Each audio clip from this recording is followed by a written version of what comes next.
Welcome to Vimal commerce my YouTube channel. अभी जो topic हम पढ़ने जा रहे हैं या जो आज नया टॉपिक स्टार्ट करने जा रहे हैं वो है फॉरफीचर ऑफ शेयर। यानी फॉरफीचर ऑफ शेयर्स होता क्या है कि forfeiture of share means compulsory termination of membership. यानी कहने का मतलब है फॉरफीचर ऑफ शेयर के लिए सबसे पहले शेयर होल्डर को फेलियर होना पड़ेगा पेमेंट में। यानी कि कॉल्स इन एरियर का जो क्वेश्चन होता है उसी क्वेश्चन से रिलेटेड होता है फॉरफीचर ऑफ शेयर। ठीक है, कॉल इन एरियर से रिलेटेड जितने भी क्वेश्चन होंगे उसमें ही उन्हीं शेयरों को फॉरफीचर कर सकते हैं। जैसे कि अगर शेयर होल्डर पैसा देने में फेल कर गए, जो शेयर होल्डर हमें पेमेंट नहीं करते हैं, पैसा देने में फेल हो जाते हैं, उनके शेयर को हम फॉरफिटेड करते हैं। क्या करते हैं? फॉरफिटेड करते हैं, यानी कि जब्त कर लेते हैं। ठीक है, इससे पहले मैंने इशू ऑफ शेयर्स के सारे वीडियोस डाले हैं, जो नहीं देखे वो देख लें। और जो अगर पहली बार इस चैनल को देख रहे हैं, चैनल को सब्सक्राइब करें और बेल आइकन को दबाना ना भूलें। इससे ये होगा मैं जो भी न्यू वीडियो डालूंगा आपके पास इजीली अवेलेबल होगा। ठीक, तो आज जो टॉपिक है फॉरफीचर का छोटा छोटा क्वेश्चन उतारता हूँ। तो चलिए एक एग्जाम्पल लेते हैं फॉरफीचर ऑफ शेयर का। जो क्वेश्चन है यहाँ पे देखिए, पहला क्या है, कह रहा है P limited allotted 1000 share. P limited जो है 1000 शेयर इशू कर रहा है। शेयर का दाम 10 रुपये ईच है टू रंजन पेड 3 पर शेयर ऑन एप्लीकेशन। रंजन 3 रुपये एप्लीकेशन पे, 4 रुपया अलॉटमेंट पे, बट फेल टू पे 3 पर share on first and final call. यानी रंजन जो है वो 3 रुपया एप्लीकेशन पे या 4 रुपया अलॉटमेंट पे, बट यानी लेकिन ये फेल कर जा रहा है 3 रुपया फर्स्ट एंड फाइनल कॉल देने पे। कंपनी ही शेयर वेयर फॉरफिटेड, और इस कारण इसके शेयर को जब्त कर लिया गया। तो चलिए इसका एंट्री हम लोग करते हैं। देखिए सिंपल, शेयर कितना इशू किया गया था? 1000 शेयर जो है इशू किया गया था। एक शेयर का दाम कितना? 10 रुपया। तो टोटल कितना हो गया? 10,000 का कैपिटल हो गया मेरा, 10,000। 10,000 रुपया में बोला है कि एप्लीकेशन पे 3 रुपया दे दिया गया, तो 3,000 रुपया एप्लीकेशन पे मिल गया। अलॉटमेंट पे बोला कितना? 4 रुपया दे दिया गया, तो 4,000। टोटल 7,000 रुपया हमको मिल गया। तो इसको लिख सकते हैं कॉल्स एंड रिसीव्ड। हमने पैसा मांगा और हमको मिल गया। But first and final call का जो अमाउंट है, जो 1000 इंटू 3 है, 3,000 हमको कॉल्स तो किए, मांगे तो, बट नॉट रिसीव। ठीक, अब जो जब्त करने की बात है, फॉरफिटेड करने की बात है, तो ये पैसा जब्त करेंगे हम फॉरफिटेड, क्योंकि जो पैसा हमको मिल चुका है वही ना हम अपने पास जब्त करके रख लेंगे, कि जो नहीं मिला है वो, तो ये पैसा हम रिसीव कर चुके हैं, ये जब्त कर लेंगे। और इनको बोलेंगे कि ठीक है, आपने 3,000 नहीं दिया, आपका ये पैसा भी हम रख लेते हैं और आपको मेंबरशिप से हटाते हैं। यानी आपको जो मैंने माना था कि आप मेरे सदस्य हैं, मेरे बिजनेस के शेयर होल्डर हैं, वो मैं आज से आपको ख़त्म करता हूँ, यानी आपका शेयर जब्त कर लेता हूँ। तो फॉरफिटेड ऑफ शेयर का एंट्री क्या होगा? Simple, shares capital account debit. Share capital account debit कितना? 10,000 है, तो 10,000 का कैपिटल डेबिट हो जाएगा to share forfeited account.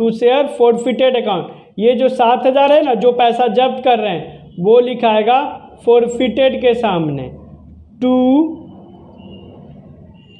Shares first and final call account. कितना? 3,000 हो गया। देखेंगे being 1000 shares forfeited. Being 1000 share forfeited. Share capital account debit 10,000, to share forfeited के सामने 7,000, to share first and final call के सामने 3,000, बिंग 1000 शेयर्स फॉरफिटेड। ठीक है, तो ये टॉपिक था मेरा एट पार पे जब शेयर इशू हम करेंगे और उसमें अगर शेयर होल्डर पैसा नहीं देंगे तो उसको जब्त करेंगे तो क्या एंट्री करेंगे। अब हम लोग सीखेंगे इसके बाद, जस्ट इसी वीडियो में अभी बता रहा हूँ मैं आपको एट प्रीमियम वाला टॉपिक। तो चलिए एक क्वेश्चन उठाते हैं। देखिए आपके स्क्रीन पे क्वेश्चन दिख रहा है, Samresh Limited forfeited 500 share of 10 each. Samresh Limited forfeited 500 share of rupees 10 each, which were issued to Mohar at a premium of 20% of non-payment of first call, 20% premium है for non-payment of first call 2 and final call 3। कह रहा है 10 रुपया share का दाम है। कितना दाम है? 10 रुपया। 10 रुपया में 20% प्रीमियम। तो देखिए 10 रुपया का 20% निकालिएगा तो कितना हो जाएगा? 2 रुपया। 2 रुपया प्रीमियम है, ठीक मान लिए। लेकिन क्या कह रहा है कि 2 रुपया प्रीमियम, तो टोटल कितना हो गया? 12 रुपया। टोटल कितना हो गया? 12 रुपया। 12 रुपया में से 10 दो 12 हो गया। 12 में से 2 रुपया फर्स्ट कॉल का और 3 रुपया फाइनल कॉल का, 5 रुपया हमको मिल चुका है। 5 रुपया मिल गया है। अब बात क्या आता है, प्रीमियम कहाँ मांगा नहीं बोला, तो प्रीमियम का पैसा अलॉटमेंट पे रहा होगा। जब मैंने बताया था आपको प्रीमियम के टाइम पे, जब प्रीमियम कुछ ना बोले तो ये मान लेना है कि प्रीमियम का पैसा आपने अलॉटमेंट पे रिसीव कर लिया है। तो यानी ये जो 12 में से 5 रिसीव हो गए, 5 नहीं मिला तो 7 रुपया मिल गया होगा। 7 रुपया मिल गया होगा, तो इस 7 रुपया में 2 रुपया प्रीमियम का होगा, ठीक है, 2 रुपया प्रीमियम का, यानी 5 रुपया क्या हो गया? अलॉटमेंट एंड एप्लीकेशन का 5 रुपया, 2 रुपया प्रीमियम का, ठीक है। लेकिन जब हमको प्रीमियम का पैसा मिल जाता है, जब हम प्रीमियम का पैसा रिसीव कर लेते हैं, तो यहाँ पे हम सिंपल क्या करेंगे, कितना शेयर था? 500 शेयर है, 500 इंटू 10 करेंगे 5000, ठीक है। और इस क्वेश्चन में तो प्रीमियम का पैसा मिल गया है, क्योंकि बोला गया है फर्स्ट एंड फाइनल कॉल का पैसा नहीं मिला है, तो हम क्या मानेंगे कि 500 इंटू 5 यानी 2500 पैसा मिल गया है। तो लिखेंगे कॉल्स एंड रिसीव। प्रीमियम का जब पैसा मिल जाता है तो उसका फोरफिटेड के टाइम एंट्री नहीं किया जाता है, छोड़ दिया जाता है। क्या नहीं मिला है? फर्स्ट कॉल का पैसा हमको नहीं मिला है। तो फर्स्ट कॉल कितना है? 2 रुपया है, तो 500 इंटू 2 1000। फाइनल कॉल कितना है? 500 इंटू 2 500 इंटू 3 कितना हो जाएगा? 1500, ठीक है। तो 1500 रुपया फाइनल कॉल का, 1000 फर्स्ट कॉल का नहीं मिला, बाकी तो 2500 एप्लीकेशन अलॉटमेंट का मिल चुका है। प्रीमियम का भी पैसा मिल चुका था, इसलिए हम प्रीमियम का एंट्री यहाँ नहीं किए। अब इसका सिंपल जर्नल एंट्री क्या हो जाएगा? Shares capital account debit to shares forfeited account to shares first call account to shares final call account. यानी जो पैसा नहीं मिलता है ना, उसका पूरा नाम लिख लेते हैं। टोटल यहाँ 5000, 2500 फोर फीचर के सामने जो पैसा मिल गया है, 1000 फर्स्ट कॉल का और 1500 फाइनल कॉल का है। वही नरेशन हो जाएगा, बिंग 500 शेयर्स फोर फीचर्स, ठीक है। ये तो था कि 8 पार का हो गया ऊपर, फिर 8 प्रीमियम, तो जिसमें प्रीमियम का पैसा मिल गया था। अगर प्रीमियम का ही पैसा नहीं मिलेगा तो क्या एंट्री करेंगे? तो चलिए अगला क्वेश्चन वो भी हम लोग देख लेते हैं। नेक्स्ट क्वेश्चन क्या कह रहा है कि क्वेश्चन कह रहा है J Shankar a shareholder holding 500 equity share of 10 each.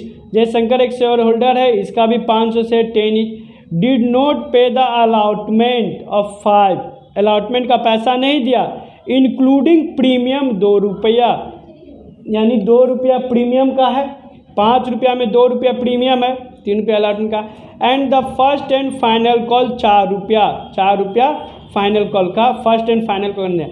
He share were forfeiture past the necessary journal entry.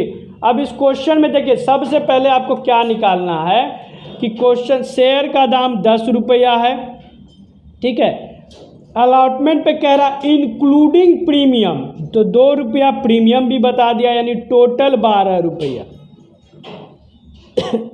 तो आपको अलॉटमेंट पे 5 रुपया नहीं मिल रहा अलॉटमेंट पे, तो अब कितना बच गया? 7 रुपया।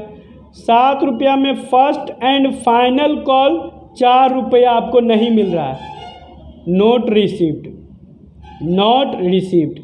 3 रुपया। तो यानी कि आप 5 4 9 रुपया नहीं रिसीव किए, तो कितना रिसीव किए हैं आप? सिर्फ 3 रुपया आपने एप्लीकेशन का रिसीव किया है, ठीक है। तो चलिए इसका भी एंट्री करवा दिखाते हैं हम आपको। तो 500 इंटू 10 5000, ठीक है। प्रीमियम का पैसा नहीं मिला है, इसलिए 500 इंटू 2 1000, तो ये हो जाएगा कैपिटल और ये हो जाएगा प्रीमियम। अब 2 भागों में बांटते हैं। 500 इंटू 3 1500 प्रीमियम का हमने एप्लीकेशन का रिसीव कर लिया, तो कॉल्स एंड रिसीव्ड, ठीक है।